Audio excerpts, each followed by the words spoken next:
What is going on, my broskiis? My name is Toadskii, back again, here to bring you guys yet another video. Now, in today's video, we have a sponsored video proudly brought to you by Exos Heroes, which is the game that we're going to be jumping into today to have a look at, showcase for you guys. This just came out on the global side only very recently, within the past week or so.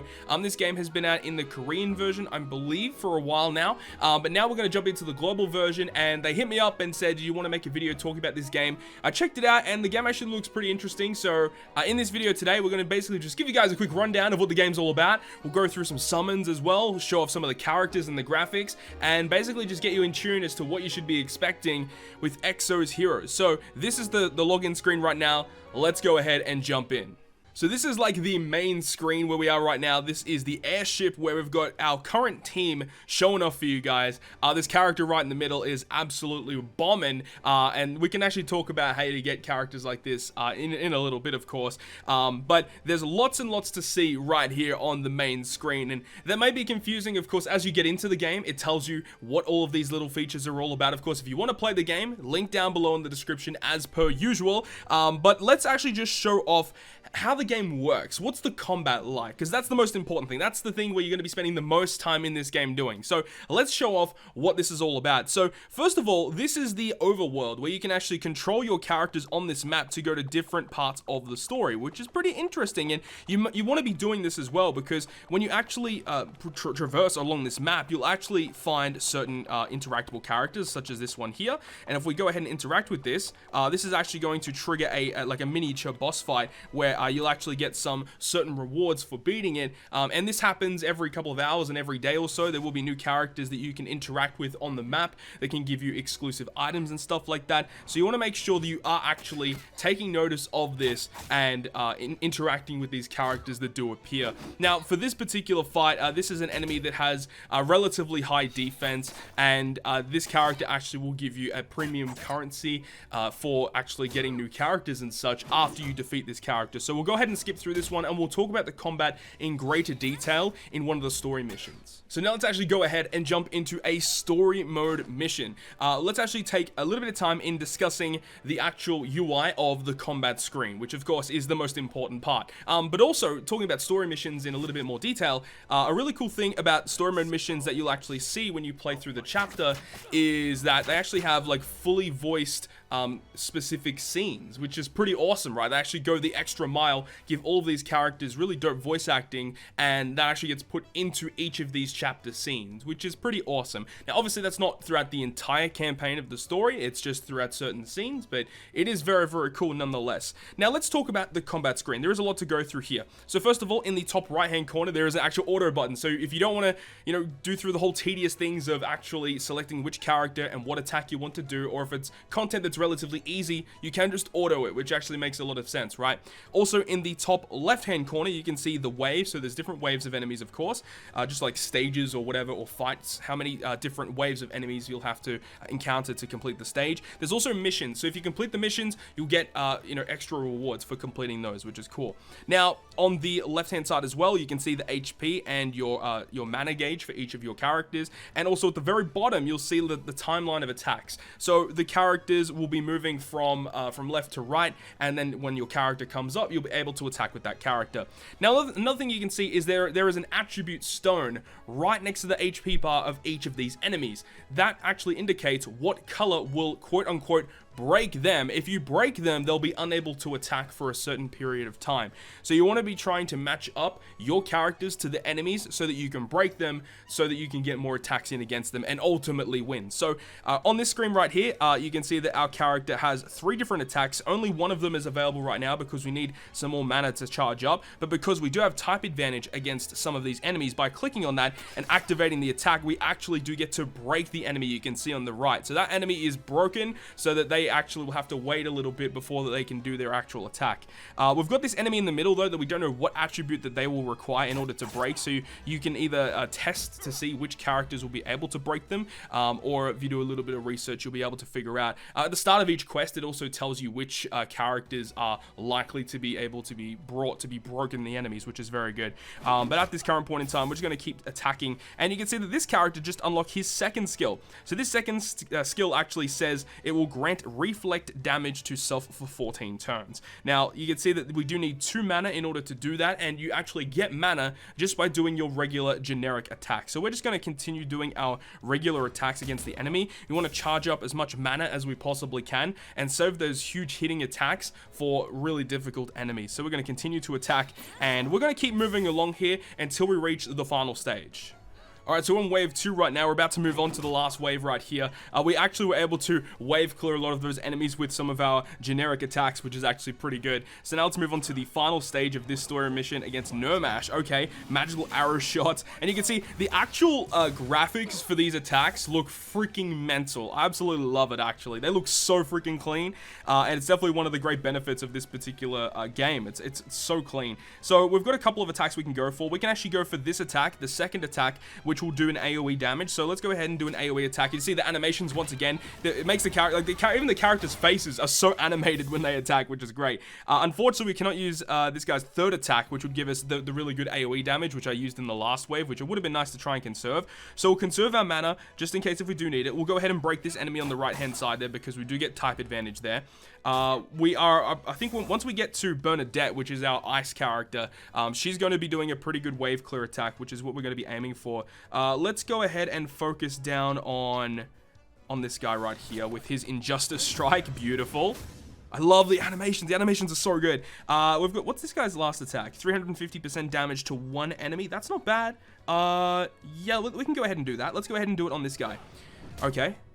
I haven't seen this guy's third attack yet. Okay, that's a pretty simple one. That guy's not a very high rarity character. But now we've got this attack. I love this attack. The Genius Frost Witch. 178% damage to all enemies. Have a look at this animation, guys. This is sick.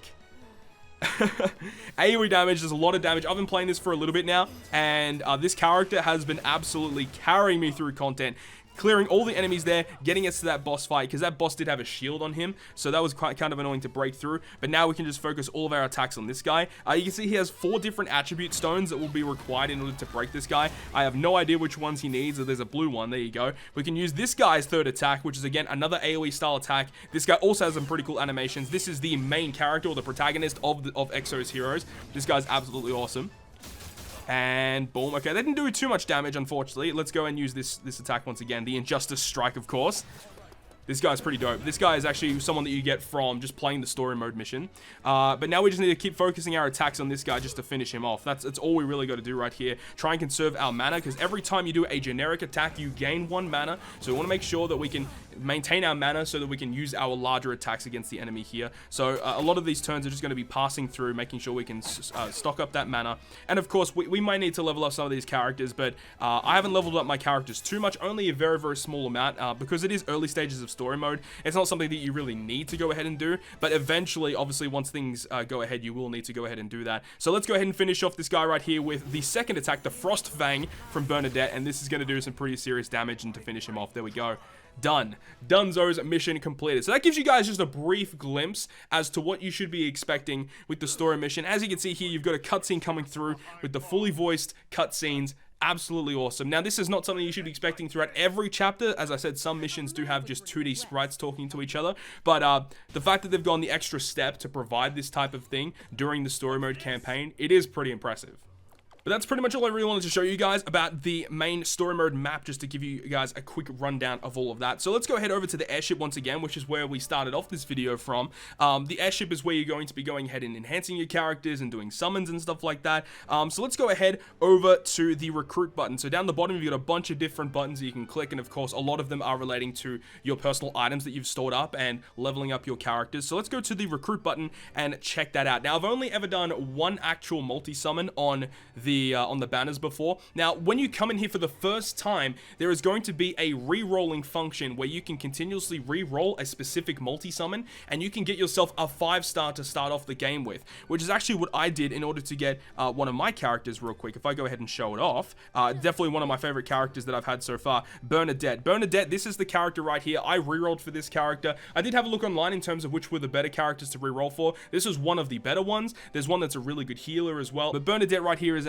absolutely amazing character, enabling you to get those really nice AoE attacks, which is what I was mainly focusing in on, which is really dope. So let's go over to the recruit function and go ahead and do some summons and see what we can get. There is currently a banner up right here, Fate Core chance increase. So Fate Core is a feature in this game where you can summon for like skins or different cosmetic features for your characters, and they will give them enhanced abilities, which is really cool. Some of the characters have crazy Fate Cores. We can go over to the Fate Core function real quick and we can just show off a couple of them. So if we go over to the first Guardians, we can see that the main character gets a skin that has him in like golden dragon armor. It looks freaking amazing. So, you know, pulling someone like that would be awesome. And obviously by giving them that particular Fate Core skin, they get like enhanced abilities that make them incredibly strong. However, the chance to get them are reasonably low. So we'll see what we can get here with the Fate Core chance increase summon. We get 700 of the premium currency for an 11 multi-summon or 11 unit summon, and there's also mileage as well. So after you do 19 summons, you actually get the Fate Core guaranteed given to you, which is good. So let's go ahead and jump into it, and we're not going to be doing 19 summons or anything, but just to show you guys the summon animation of the game, which is obviously one of the most fun things about gacha games in general, right? So let's see what we can get. Can we pull a Fate Core? Can we pull just a 5-star hero? That would be pretty awesome if we're able to do that. I have no idea what part of a summon is considered good or not. I do know that if you summon a 5-star, there's like a rainbow cloak that you'll be able to see when the character pops up. So let's see what we can get from our summons here. I'm really interested to see if we can pull at least a 5-star. You know, a 5-star or 2 would be awesome. I know the rates aren't like super high, but we'll see, because the 5-stars in this game are pretty strong. We'll go ahead and skip, because if we skip, it'll actually show us the best summons that we got throughout the entire summon session that we have here. So let's see what we can get. Okay, so we got a 4-star mini. Let's go ahead and confirm that, and let's see the next animation, and hopefully we see a 5-star. I have a feeling if it was going to be a 5-star, they'd probably show it first, but hopefully that proves me wrong. Can we get... Yes. Oh, no. What's that? I have no idea what that animation is. What is that? Oh, hold up. Hold up. I think that's really good. Anastasia. Wait, is that the character on the banner? Yo, let's go. Okay. Oh my lord. Okay, that's pretty good. That's pretty good. Another really cool feature about when you summon a character, you can see a 4.9 down the bottom of the screen there. When you click that, it has the user ratings. People can rate these characters in terms of how good the character actually is. And I wouldn't say to always take this as like the law, but it's a good indication of whether or not the community thinks this character is good or not. Because the other thing is there's a lot of pretty good waifus in this game, and you know, people are obviously just going to, you know, rate characters because they look good, right? So either way, that is absolutely phenomenal. I was not expecting to pull someone like that. Yeah, I've never seen that particular animation before, so that was definitely like a Fate Core summon, right? That had to have been, because if you do get a generic 5-star, the cloak goes rainbow and stuff like that. So that's going to be a generic 4-star, I believe. Yep, okay, that's just a generic 4-star. And yeah, as you can see, like some of the sprite models look pretty good in this game, not gonna lie. So we'll go ahead and keep skipping through, and like this is just the same multi-summon that we're getting here. So can we get anything sneaky in here just to finish off this multi? I mean, this multi's already been really good. No, that's going to be another 4-star character, and that's going to be Owen. Okay, let's go ahead and skip that. So there we go. You can finally receive your first mileage. Okay, so we'll go ahead and receive our first reward. Sent to our mailbox, of course. So there we go. Anastasia was definitely the highlight of that particular summon right there. That is freaking awesome. Cannot believe that. We got a bunch of different missions being completed here. So that's dope. That is so good. So let me go ahead and manage my heroes real quick. Where is Anastasia, that character we just summoned? Like, look at that, bro. Let's level her up, because she is definitely going to be a really useful character for us, that's for sure. Let's go ahead and pick this, and let's just use all of our materials. Let's get her leveled up for sure. Level her up. Yes, that's what I'm talking about, bro. That is what I'm talking about. So we unlocked some slots because of the level up. So that just about does it, guys. That's going to wrap up this video for Exos Heroes. Hopefully you guys enjoyed it. Let me know your thoughts and opinions about this game down below in the comment section. Would love to see what you guys think about it. Also, if you guys want to download the game for yourself, down below in the video description or in the pinned comment of this video, you'll see a link where you can download it using my link to download Exos Heroes, and make sure you go ahead and do it, because this game is looking pretty fresh. And remember, it just came out on the global version of the game. So this is the perfect opportunity to get yourself started in the world of Exos Heroes. So hopefully you guys enjoyed this video today. If you guys did, make sure to leave a like. And if you want to stay up to date with all the content that I post on my channel, hit the subscribe button down below. But on that, guys, I will see you guys within the next video.